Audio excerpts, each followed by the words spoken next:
You see them on television, at public meetings, and in the community. But how well do you really know your mayor? I'm pulling up to an Eastern North Carolina staple to talk to Greenville's Mayor, Alan Thomas. From growing the East to his start in politics, nothing's off the table, even when it comes to his favorite dessert. We figured Parker's would be a good place because you think of Greenville, you think of barbecue. I couldn't think of a better place to be than. So we'll eat some lunch and get to know you a little bit. Why did you want to be the mayor of Greenville? Well, I went to undergraduate school here at East Carolina and loved this community. And it's something that once you're here, it's something that just such a special part of your background. And moved off and worked in some other places. But it was always in the back of my mind how much I love Eastern North Carolina and obviously miss barbecue, the right kind of barbecue. You told me you lived in Charlotte and the first thing you did when you got back to Greenville was eat barbecue. Absolutely. The first thing we would do, we would fly in, is we would make a beeline right straight to Parker's and get some corn sticks and barbecue, and nothing would set the weekend off better. We've got mainstays in Greenville that have been here generations like Parker's. But yeah. We also have some new restaurants coming in and breweries and yeah. things like that have kind of changed the dynamic. Is it good to have a mix of kind of the old with the new? Well, I tell you something we used to always talk about many years ago, and an old friend told me that your downtown area, or as we call uptown, that is the front porch. Thank you. Your downtown area is the front porch of your city, and if your downtown area isn't vibrant, that says a lot about your community. And over the past 5 years, it's no mistake that we put so much effort. And you've seen all these new restaurants, and you've seen these new retail and entertainment, and now a lot of apartments, over $500 million of investment, the past 3.5 years in that uptown area. And yeah, I mean, it's key, and we have to go along with the times. It's wonderful to see these new options. What are you most proud of as mayor? Man, I'll tell you, honestly, all the excitement that, and so many people excited about now stepping up and getting involved and growing the community.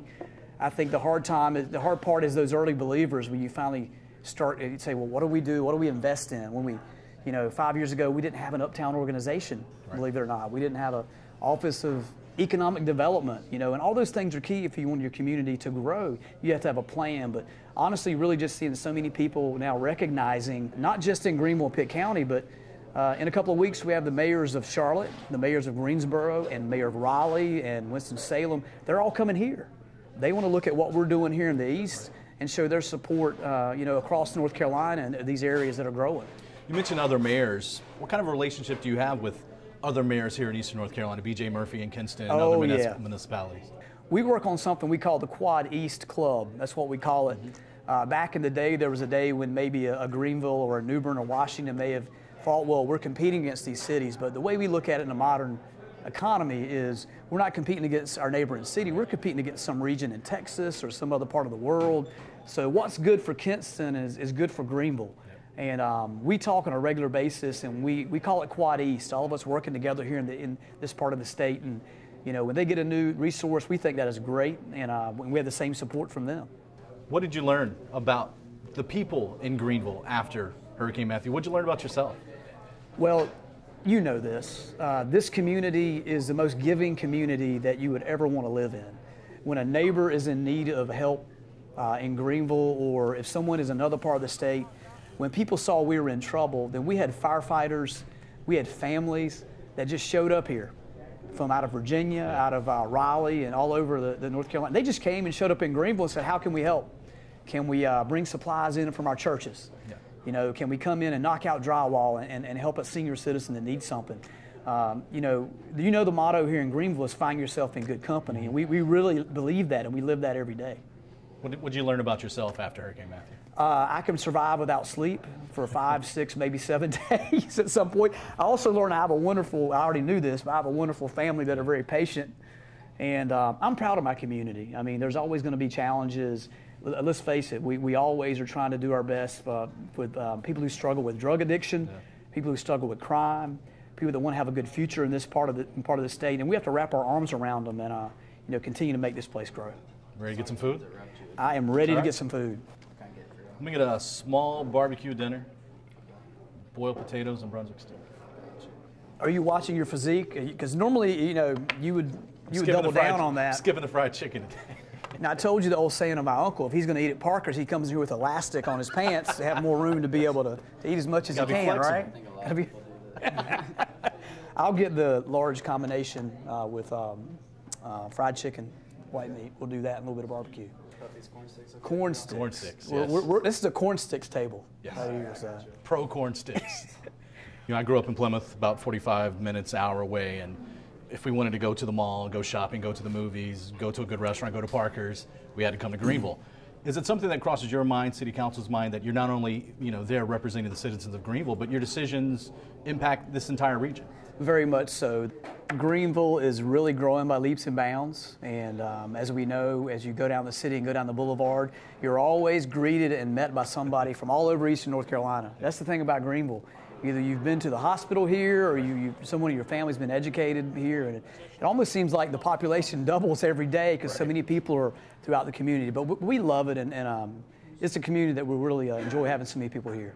When you drive around this city, does anything come to your mind when you're just looking out and see things changing, you see progress, you see the 10th Street connector under construction? What comes to your mind when you're driving around? Well, I see a community that, like many communities in the East, you know, very proud of what it's all about, but it's a community that's been able to change with the times.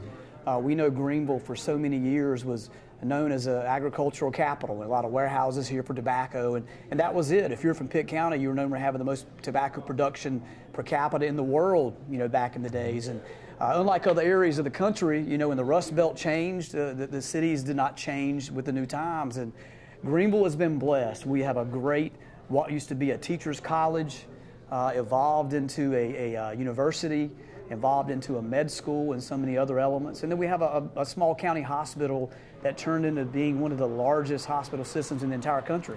So we've been blessed in this city, and the main thing is now with Greenville, what I wanted to do is, rather than always trying to keep up, how do we plan ahead? You know, how can my kids and grandkids, how can they have a great life here in Eastern North Carolina and Greenville going forward? Has there been anything you really wanted to get pushed through that you had a vision for that it just hasn't been able to happen yet? Man, I tell you, I want to see a major air corridor in Eastern North Carolina. Whether that it happens to be in Greenville or wherever it happens to be, I think a major economic driver for the future of not just Greenville, and again, I tie this whole East together, is we need to commit at some point to a true air hub in the East, where if you want to locate a business and company from another part of the world, another part of the country, that you can fly to 8 or 10 locations out of a place in Eastern North Carolina. And that's what I would really love to see. And we're still working on that. Right. You know, we're here in Greenville trying to get our own flights, but you can't be above looking at partnering with your communities to try to make big things, you know, happen. I want to ask you about your brother a little bit. Your brother, Scott Thomas. He's the district attorney in Carteret, Craven, Pamlico counties. Now, being mayor is different than being the district attorney, but it's still public service. It is. So what happened when you guys were younger that maybe led you down the path to being in the public eye and public service? You know, we were brought up not knowing any different. You know, I had a dad who was a mayor as a young person in his 20s in Vanceboro. Wow. And then my uncle followed him as mayor and stayed as mayor, Jimmy Morris, in Vanceboro for 30 plus years. Okay. So we didn't know any different. I mean, we saw things in the community, and we were always, it was less by talk and more by action. I never anticipated being mayor or even running for office, but when you're in your community, you need to be engaged and be involved. It's not your grandparents' job anymore, your parents.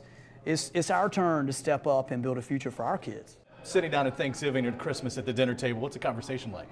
Just like anybody else's, we give each other a hard time, like brothers and sisters do, and parents. And we do talk about our communities. As we say, that's what's so wonderful. We're so intertwined. I mean, my brother was an East Carolina graduate, and my parents, all family, spend some time over here all throughout the East. We love all of East North Carolina. We're in Carteret County a lot, in Pamlico and Greene and all through the area. But we talk about growth and we always share ideas and things that are going on, and you know, folks are always, you know, appreciative of that. But when you're relaxing, how do you relax? Man, I really enjoy getting out with my kids and running around in the backyard and just having a good time. You know, we'll turn the music up as loud as our neighbors will take it, and we'll go play ball in the backyard and have a little bit of fun. And I like sports. I mean, we try to keep active, and you know, I'm on the other side of 40, so my kids keep me young. I have an 11-year-old girl and a 9-year-old daughter as well, and then a 4-year-old son. And you know, it's just good to kick back, and they love to come to me when we have these events. I mean, we turn it into a family affair. Right. That's awesome. You mentioned music. Is there any type of music, any certain song that kind of gets you excited, gets you ready to go if you need some pumping up? And on the flip side of that, is there anything that calms you down if you need to kind of be soothed a little bit? Oh man, what was that, In the Air Tonight? You remember that song back in the day, Phil Collins? Yeah. That's always that song that kind of takes the edge off. Right. You know, you always like that Phil Collins sound. And, you know, Lee Greenwood, you know, his patriotic, I don't want to be hokey, but that's a song that still gives me goosebumps when I think about it. Makes the hair on your arm kind of stand It really does, because you know, I've always, and here in Eastern North Carolina, you know this, we have so many wonderful military families that live here and stay here, which we love. And you know, a good patriotic song is always good, whatever it is. But I got a habit of dancing to and embarrassing my kids whenever I get a chance, which is always fun. I think our food's here.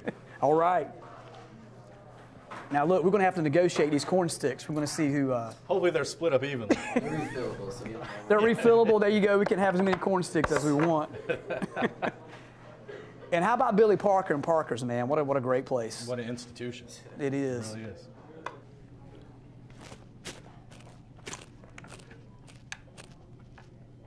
If you weren't in television, what would you do if you had a?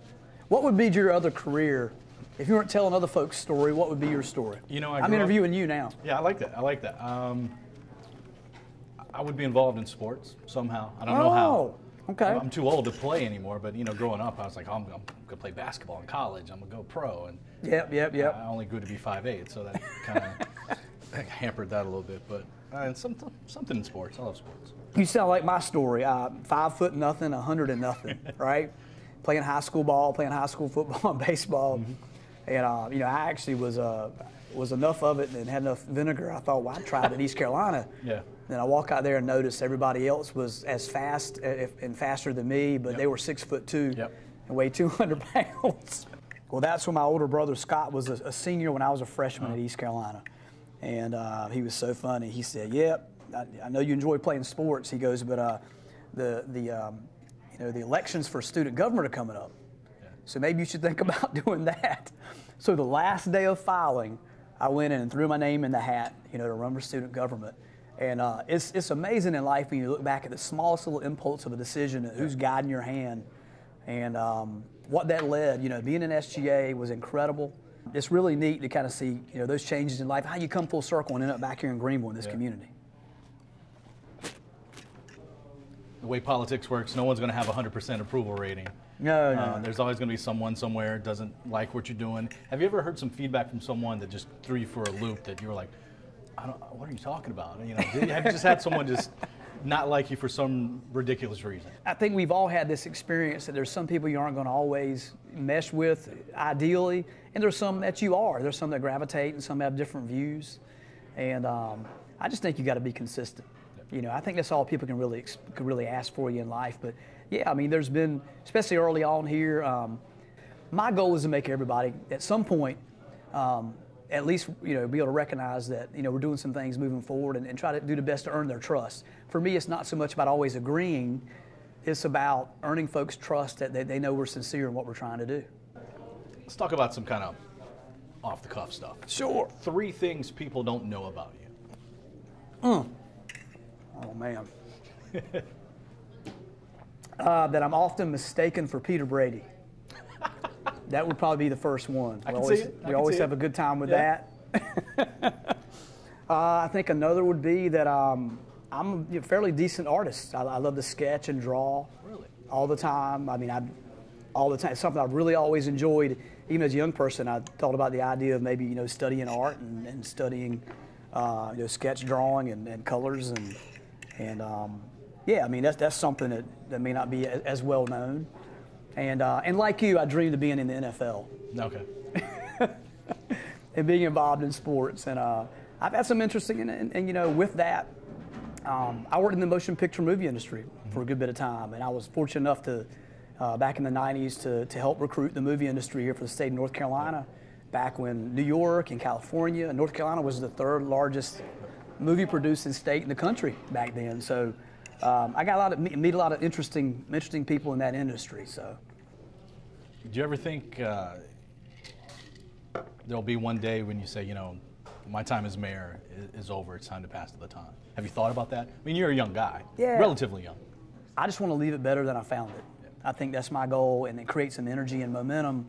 And it's hard for me to do something at 50% or 60%. So you aren't paid to be a mayor. You know, you get a small stipend, which helps. But at some time, you know, I've got young kids, and you can only do that once with your kids, and I want to make sure they, you know, give them a great start in life. And at some point, yeah, we'll move it on, let others step into it. This is the only elected position other than as a student that I've ever held. I didn't run for city council. Being mayor is the only elected position I've ever had. So, you know, where we go later in life, you know, we'll have to see. I have a passion about Eastern North Carolina, period.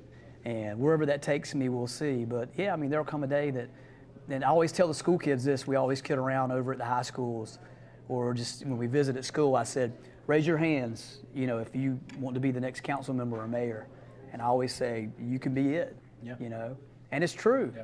A few years ago, we were the ones that were the young adults, and we were the college kids, and looking at the Nancy Jenkins of the world and the Leo Jenkins, and now, you know, just our job to carry on that manifest forward. Is that important to you to kind of leave a legacy, leave a good impression for the younger generation? Well, I ran for this for no other reason than I wanted to have a community that I thought that had a plan and had energy and a vision going forward. And part of building a plan is that others can take that plan and continue to grow and move forward and have momentum. So yeah, it's very important for me that we have the structures in place, whether it's getting ahead on, you know, we've increased 400% the amount of money we're spending on roads, so we can get that over the next 3 or 4 years, caught up and ahead of the game. You know, we took old projects that had been talked about, the Southwest Bypass, getting an actual interstate to this community, which will have a multi-billion-dollar impact over the next decade as we look back. Just getting these things going. A lot of people will see the Southwest Bypass construction, the 10th Street connector, the new interstate signs, and they may on the surface think, well, it's all happening at once, but it's been a long time coming. Yeah, I mean, we have to plan for our infrastructure. I learned that, you know, cutting my teeth with DOT back in the 80s and early 90s, just how important planning ahead in infrastructure really is. What you see now, sure, is the result of a lot of hard work the past 5 or 6 years, but a lot of pre-planning by, you know, other mayors and other leaders. You know, we're benefiting now from those that had the foresight, you know, many years ago to start these processes. All right, a couple rapid fire questions then. Favorite food of all time?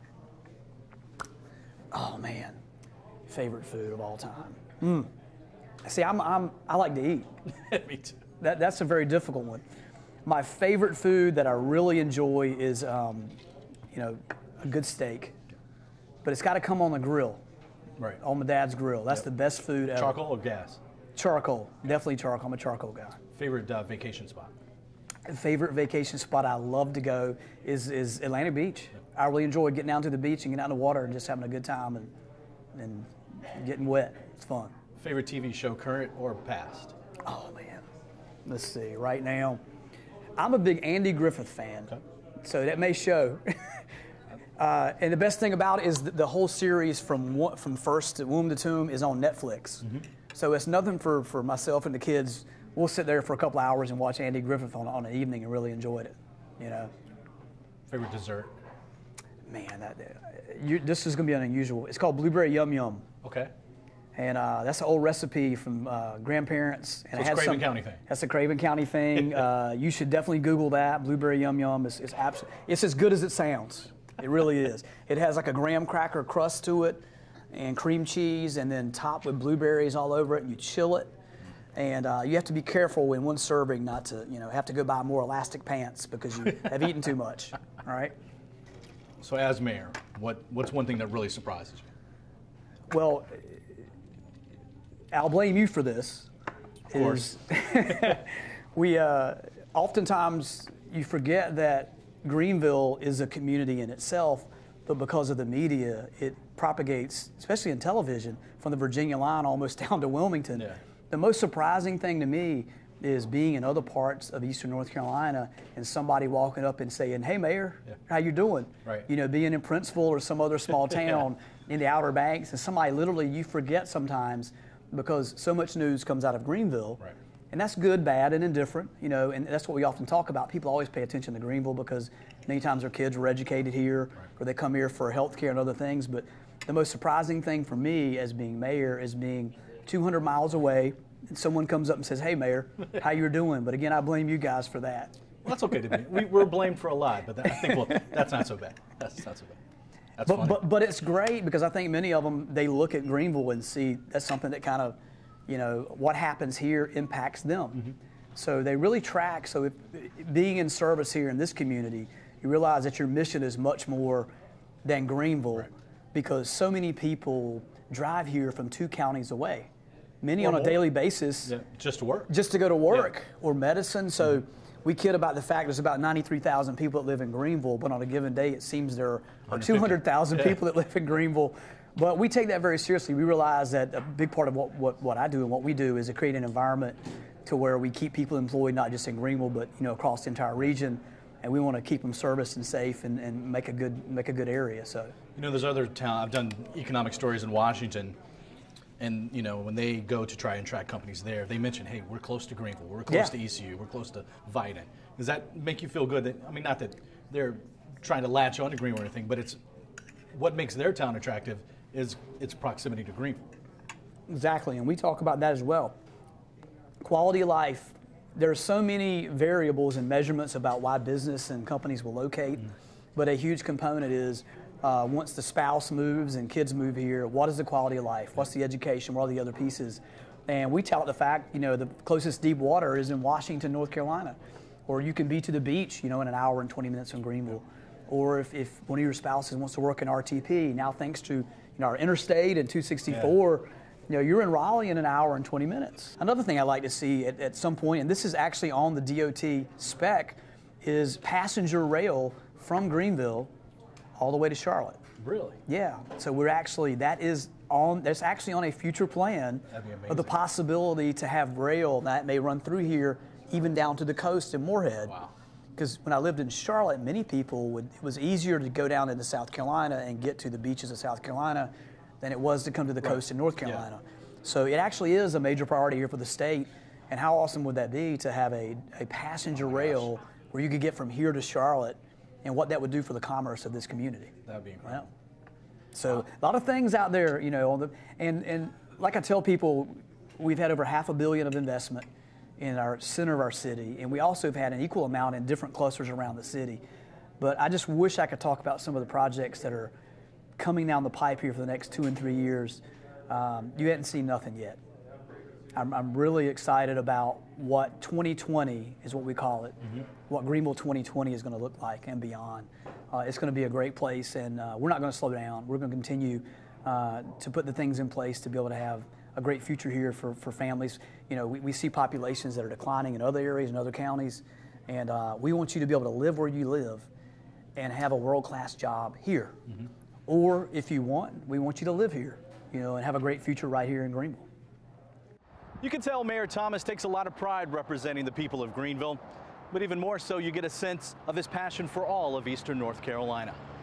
Be on the lookout for future segments when I go one-on-one with your elected officials.